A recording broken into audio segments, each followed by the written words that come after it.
You won't believe what just happened. That's exactly how my day started, though at that moment, I didn't even know how unbelievable it would get. I was sitting at home, enjoying my morning coffee, when my phone rang.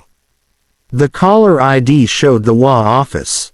My stomach sank. Usually, their calls were about mundane things, reminders about dues or neighborhood notices. But this time, something felt off. The moment I picked up, their tone immediately set off alarms. "We've received complaints about your property," the board secretary said, trying to sound authoritative. "Your backyard decorations are against HOA regulations. You're in violation, and unless you correct this immediately, we'll be forced to escalate the matter."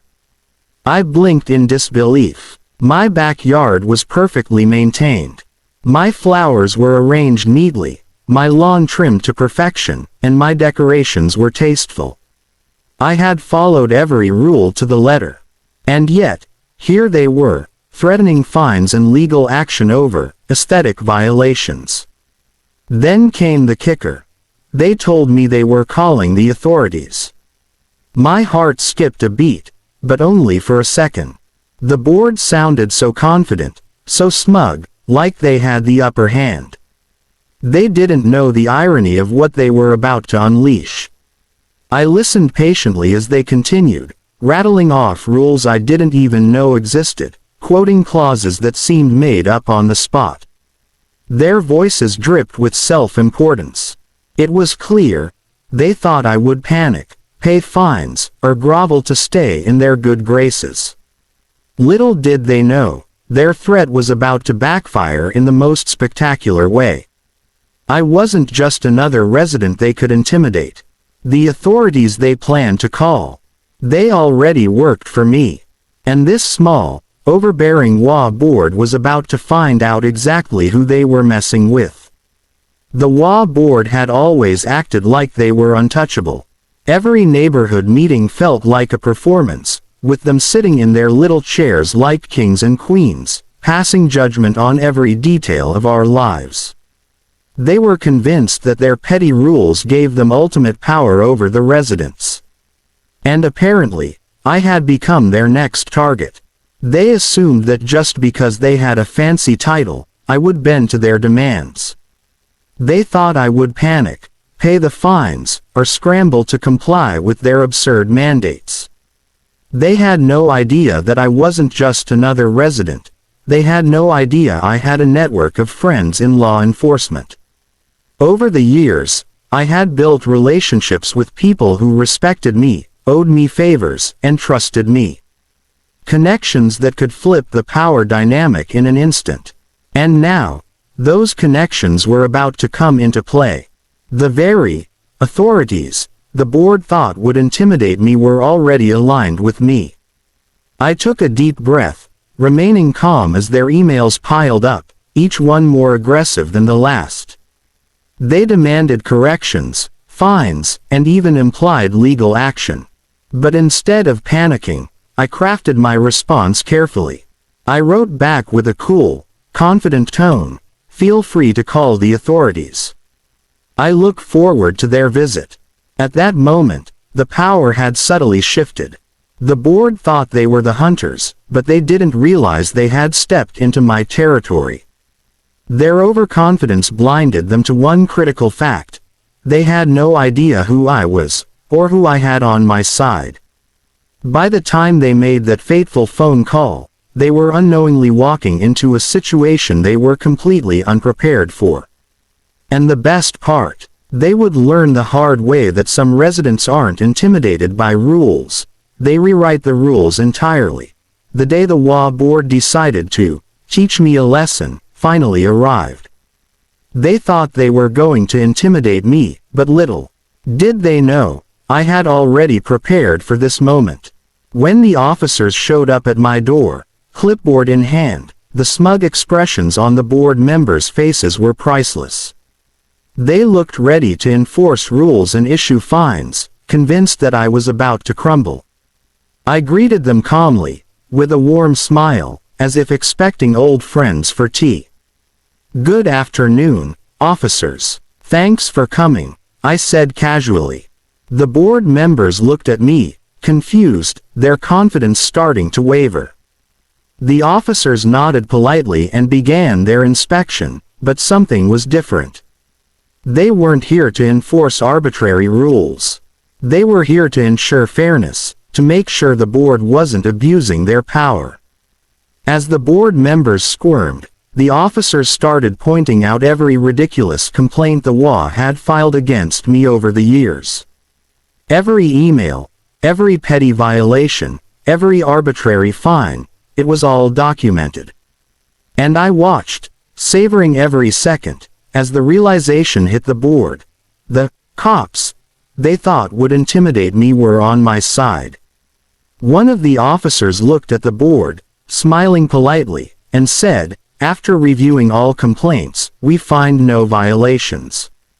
Perhaps the board should reconsider its enforcement approach." Boom. Just like that, the power shifted completely. The board's smug expressions turned to shock, then panic, as they realized they had called in someone far more powerful than they ever imagined. In that moment, I knew the game had completely changed. The board members had assumed I was just another resident to bully. But now, they were dealing with someone who had allies they couldn't even see, people who could protect me and turn the situation entirely in my favor. And the best part, they were just beginning to understand it. By the time the board realized what had happened, the stage was set for some serious payback. I could have walked away quietly, letting the officers quietly resolve the situation, but this was my moment. After years of putting up with their overbearing rules and self-important attitudes, I wasn't about to let them leave without a lesson in humility. I leaned back slightly, smiling, and addressed the board calmly. "Perhaps it would be wise to review your enforcement procedures before acting on arbitrary complaints. I'd hate to see the HOA face legal or reputational consequences due to overreach." Every word was measured, deliberate. The officers nodded subtly behind me, silently backing up my position and adding weight to my statements. The board members fumbled, clearly unsure how to respond. Some tried to argue, but the officers politely cut them off, emphasizing that any continued harassment could have serious implications for the HOA itself. I could practically see the panic building. These people who had thought they ruled the neighborhood suddenly realized they were powerless in this situation. I didn't stop there. I gave them a friendly piece of advice, with a tone so calm it was almost mocking. "Next time, think twice before calling authorities on someone who has strong connections in law enforcement." The color drained from their faces, and I could feel the satisfaction building inside me. By the end of the encounter, the board was silent, unsure whether to apologize, leave, or simply back down. The officers had made it clear that the HOA's actions had been unnecessary and inappropriate, and my point had been made. Never underestimate someone who knows how to use their resources wisely. Word traveled fast through the neighborhood. People who had been frustrated with the HOA for years now saw that I had stood up to them, and won. That day wasn't just about me getting back at the board. It was about sending a message that power is only effective when used wisely, and overconfidence can backfire spectacularly. After the dust settled, life in the neighborhood returned to its usual rhythm, but with a very different dynamic.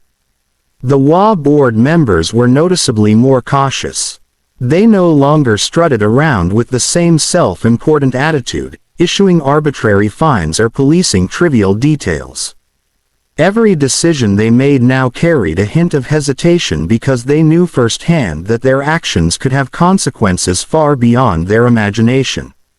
For me, the victory was both satisfying and enlightening. I didn't just win a confrontation, I had completely shifted the power balance. My backyard stayed colorful, my dog continued to roam freely, and my decorations remained untouched. But more importantly, I had earned the respect of my neighbors. People who had suffered quietly under the HOA's petty rules now looked at me as a kind of local hero, someone who could stand up to authority without losing composure. The biggest lesson from this experience: never underestimate the person you think you can intimidate. Overconfidence can make even those in positions of apparent power blind to reality. The board had assumed I would panic, plead, or comply, and that assumption almost became their undoing. But preparation, calmness, and knowing your allies can turn the tables in an instant. I also learned the importance of having a network of support. Connections, whether in law enforcement, legal circles, or just people who know the rules, can make all the difference when facing unfair authority. In the end, the situation became less about revenge and more about empowerment, the realization that standing up for yourself with the right strategy can create lasting change. Now, every time someone in the neighborhood complains about the HOA, I smile and quietly think back to that day. It was more than a confrontation. It was a lesson in strategy, patience, and confidence. And for anyone watching this, remember, the next time you face an overbearing board or unfair authority, don't just fight back, fight smart.